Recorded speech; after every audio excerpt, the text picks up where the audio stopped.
torn paper and glued to a balloon over and over again, in layers to make the head of a puppet. Once, we even made the head of a giant on a chicken wire frame for a 5th grade production of The Amiable Giant. It was a 3-child puppet. I operated the left arm. The extensive papier-mâché making apprenticeship of my primary school years is, I am sure, where the first faint idea of someone like Mr. Fitz was implanted in my subconscious. Back to that first story. Eric's response was immediate. Yes, I would very much like to see it. I am generally not buying for the moment, but I do have a slot open for a lead fantasy story in the 6th issue, coming out next April. I was wondering how I was going to fill it. Smile emoji. I sent Eric the story.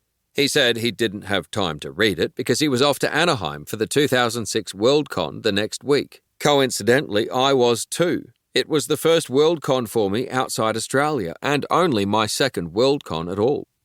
We arranged to catch up and say hello, and I had no expectation he would have read the story. I presumed it would simply wait its turn in the queue until he got back.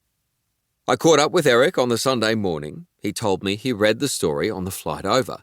He loved it, and he wanted to publish it in Jim Bain's universe. I'd sent it in 3 weeks earlier. It was one of the fastest acceptances ever.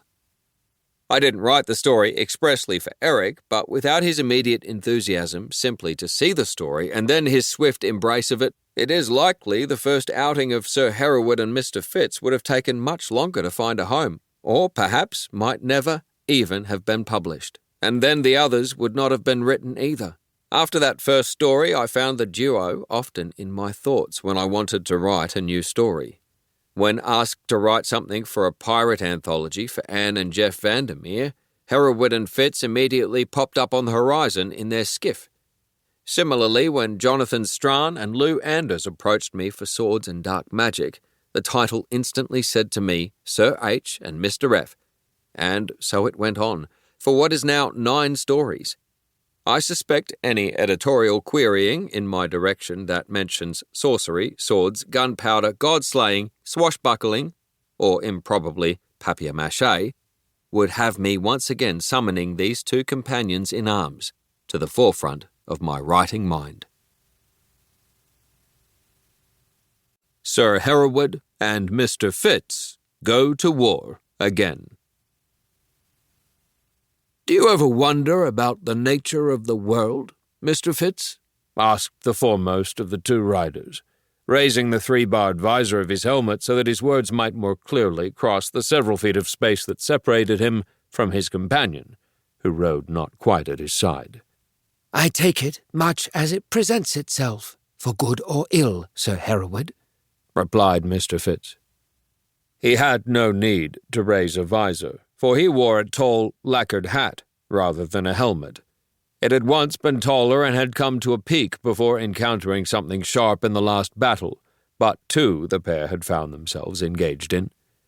This did not particularly bother Mr. Fitz, for he was not human. He was a wooden puppet, given the semblance of life by an ancient sorcery. By dint of propinquity over many centuries, a considerable essence of humanity had been absorbed into his fine-grained body. But attention to his own appearance, or indeed vanity of any sort, was still not part of his persona. Sir Hereward, for the other part, had a good measure of vanity, and in fact the raising of the 3-barred visor of his helmet almost certainly had more to do with an approaching apple seller of comely appearance than it did with a desire for clear communication to Mr. Fitz. The duo were riding south on a road that had once been paved and gloried in the name of the Southwest Toll Extension of the Lesser Trunk. But its heyday was long ago, the road being even older than Mr. Fitz. Few paved stretches remained, but the tightly compacted understructure still provided a better surface than the rough soil of the fields to either side. The political identification of these fallow pastures, and the occasional once coppiced wood they passed, was not clear to either Sir Hereward or Mr. Fitz, despite several attempts to ascertain said identification from the few travellers they had encountered since leaving the City of Rule several days before. To all intents and purposes, the land appeared to be both uninhabited